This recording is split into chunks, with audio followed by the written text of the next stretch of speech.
हाँ जी, good morning students. अभी तक हमने अपने लेसन नंबर 6 में काफ़ी हद तक उसको कवर कर लिया है और आज का जो लेक्चर है वो आपका लास्ट लेक्चर होगा और शनिवार को हम आपकी ऑनलाइन क्लास लेंगे। जो भी स्टूडेंट की जो भी डाउट्स हैं उस दिन हमारी डाउट्स के बारे की डाउट्स क्लास होगी वो हमारी। तो आप सभी स्टूडेंट जो इस लेक्चर को देख रहे हैं वो अपने अपने डाउट्स पूछ सकते हैं। लास्ट टॉपिक है इसका जिसका नेम है management system of Likert. Management system of Likert professor Likert थे जिन्होंने मैनेजमेंट सिस्टम से रिलेटेड भी एक अपना कॉन्सेप्ट दिया। उन्होंने एक लगभग लिंकर्ट रेंसिस थे, वो हमारे रेंसिस लिंकर्ट, जिन्होंने लगभग 30 इयर्स तक अपने साथियों के साथ मिलकर एक यूनिवर्सिटी है Michigan university USA, Michigan university USA, अपने कुछ स्टाइल ऑफ पैटर्न्स के ऊपर उन्होंने अपना कुछ अध्ययन किया और अध्ययन करने के बाद उन्होंने कुछ पॉइंट्स अपने रखे जिसको हम बोलते हैं management system of Likert. Management system of Likert जिसका उन्होंने कुछ अपने ड्यूरिंग द रिसर्च कुछ ऐसे फैक्ट्स फाइंड आउट किए जिनमें पॉइंट थे हमारे 7 वेरिएबल्स के बारे में उन्होंने बताया था। 7 वेरिएबल बताए उन्होंने। सबसे पहले उन्होंने कहा leadership, second motivation, third is communication, fourth is interaction influence, fifth is decision making process and 6 is the goal setting और 7th है कंट्रोल प्रोसेस। ये उन्होंने कुछ 7 वेरिएबल्स बताए और इनके ऊपर उन्होंने रिसर्च किया था। तो अब उन्होंने जो लिकर्ट थे उन्होंने अपनी जो थ्योरी है उन्होंने 4 मॉडल्स में डिवाइड की हुई है अपनी थ्योरी। तो उन्होंने 4 मॉडल जो बताए हैं वो है exploitative authoritative system, benevolent authoritative system, consultative system, participative system. ये जो 4 मॉडल हैं सिमिलर टू जो लीडरशिप स्टाइल है जो हमारी गोल बेस्ड है और रिजल्ट बेस्ड है, पावर बेस्ड है, ये सारे उसी के ऊपर डिपेंड करते हैं। बट थोड़ा सा इन्होंने एक अलग तरीके से इसको एक्सप्लेन कर दिया है। तो एक्सप्लॉयटेटिव अथॉरिटिव सिस्टम है जो ये हमारा, इसके बारे में देखो क्या है। आप देखिए पहली जो प्रणाली है जो सिस्टम है उसको हिंदी में बोलते हैं शोषणात्मक तानाशाही। किसी का एक्सप्लॉइट करना, अपने वर्कर्स का एक्सप्लॉइटेशन किया जाता है बहुत काफ़ी हद तक। और ये जो कम्युनिकेशन होता है इसके अंदर जो भी होता है वो सारा का सारा फॉर्मल होता है, इनफॉर्मल नहीं होता है और ये हमेशा डाउनवर्ड होता है, ऊपर से नीचे की तरफ कम्युनिकेशन होता है। और जो हमारे सबॉर्डिनेट्स होते हैं उनकी डिसीजन मेकिंग पावर है बिल्कुल 0 के बराबर होती है, उनको किसी प्रकार के डिसीजन में इन्वॉल्वमेंट नहीं दी जाती। इसके बाद बात करते हैं क्योंकि ये ऐसा इसलिए करते हैं कि ये अपने सबॉर्डिनेट्स के ऊपर किसी भी प्रकार का विश्वास नहीं करते। तो ये जो थ्योरी है जो आपकी, ये आपकी शोषणात्मक तानाशाही थ्योरी है जिसमें तानाशाही दिखाई जाती है अपने कर्मचारी के ऊपर, उन्हें डराया धमकाया जाता है और थ्रेट एंड पनिशमेंट पद्धति का प्रयोग किया जाता है। दंड और भय का माहौल बनाया जाता है जिससे हमारा जो वर्कर है वो अपना पूरा काम करके रहे। इसके बाद है आपका बेनेवोलेंट ऑथोरेटिव सिस्टम जिसको बोलते हैं उदार तानाशाही पद्धति।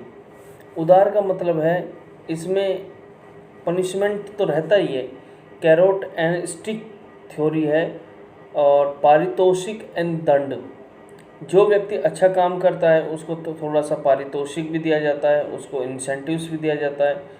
बट जो व्यक्ति ईमानदारी से काम नहीं करते उनको दंड भी दिया जाता है, डंडे के बल पर काम लेते हैं। इसमें जो कम्युनिकेशन होता है वो भी आपका वन वे कम्युनिकेशन होगा।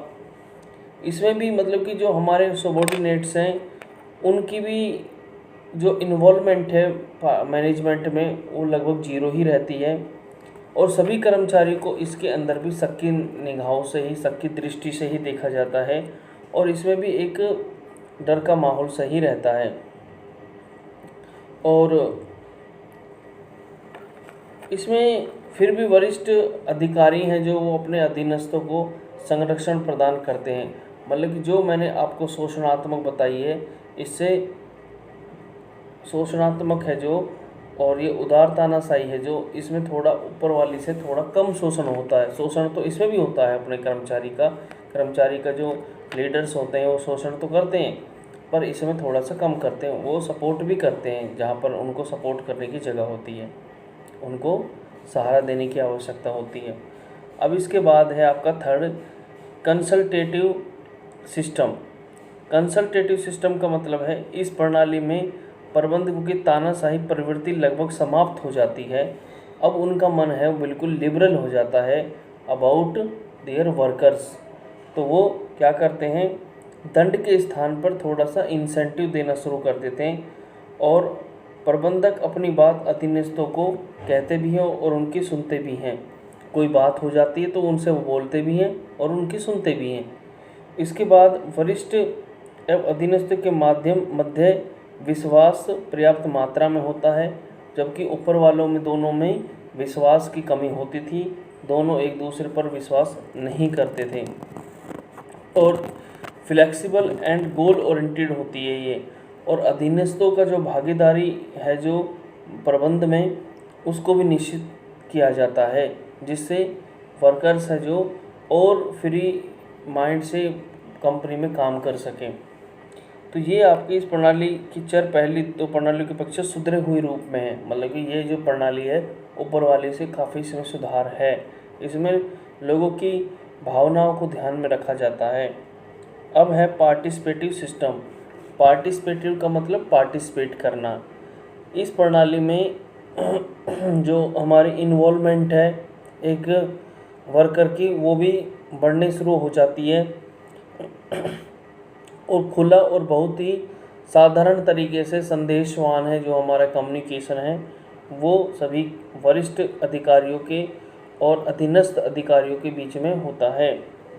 और अधीनस्थों से सलाह ली भी जाती है और उनको सलाह दी भी जाती है, और ये काफ़ी अच्छी एक मैं लीडरशिप स्टाइल मानता हूँ, क्योंकि यहाँ पर वर्कर्स है जो उनके साथ एक अच्छा बिहेवियर के आधार पर उनके साथ अच्छा बर्ताव किया जाता है।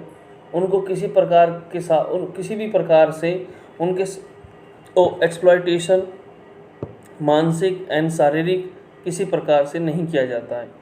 तो ये प्रोफेसर लिकर्ट के द्वारा दिया गया एक मैनेजमेंट सिस्टम के 4 मॉडल्स थे जो हमने आपको इसमें बताए हैं।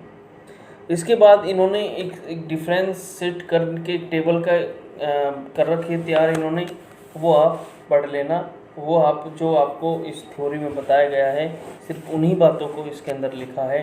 जैसे विश्वास की बात लिख देंगे हम difference level of the difference में, तो इसमें वेरिएबल है जो विश्वास की बात, तो पहली वाली में तो विश्वास है नहीं, दूसरी वाली में विश्वास नहीं, तीसरी वाली में विश्वास है आपका, और चौथी वाली में पूर्ण विश्वास है। इस तरीके से कुछ डिफरेंस बने हुए हैं।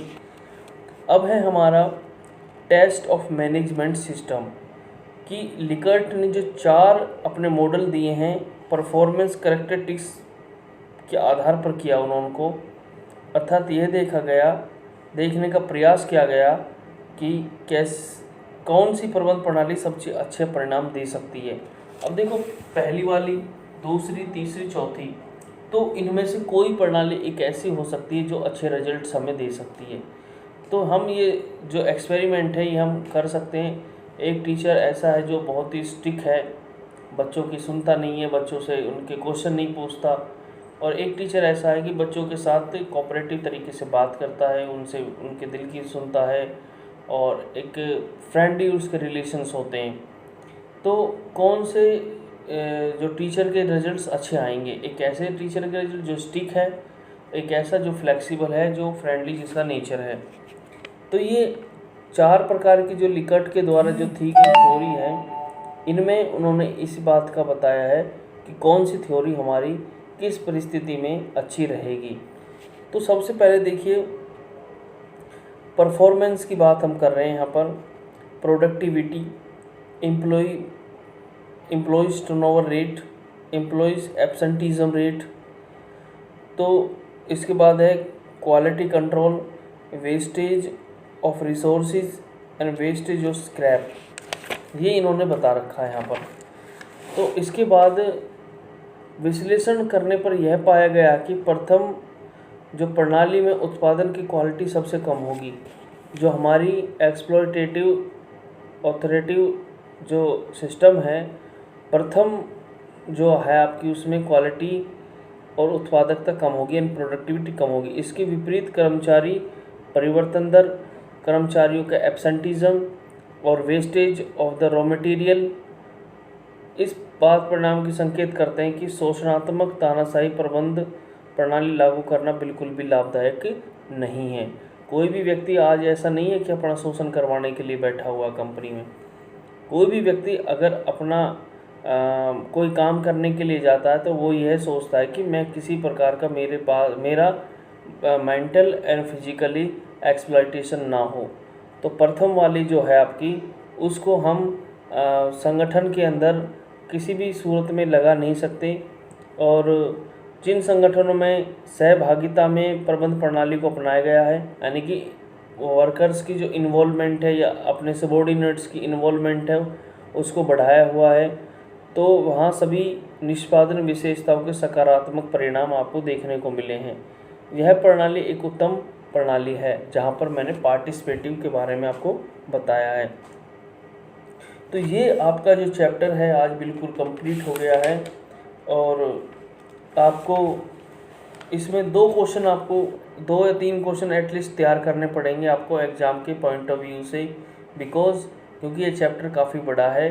और इसमें जैसे पहला जो क्वेश्चन बनता है वो आपको यही बनता है कि what is the leader, explain its features, importance and quality of leader, ये क्वेश्चन बनता है, जिसका मैं आपकी बुक में अभी बता देता हूँ कि कौन सा क्वेश्चन आपको करना है। इसमें क्वेश्चन है जो लॉन्ग आंसर टाइप क्वेश्चन है।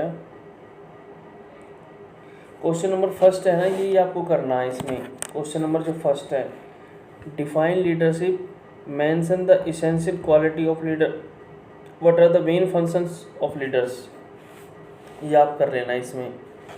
दूसरा क्वेश्चन है आपका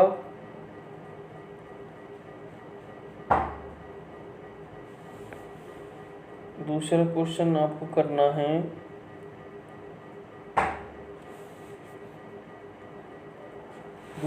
करना है कि जो लीडरशिप की जो थ्योरीज़ हैं उनके बारे में बताना है। थोड़ा थ्योरीज़ के बारे में पढ़ लेना। इसकी जो स्टाइल है ना वो आपको पढ़नी है।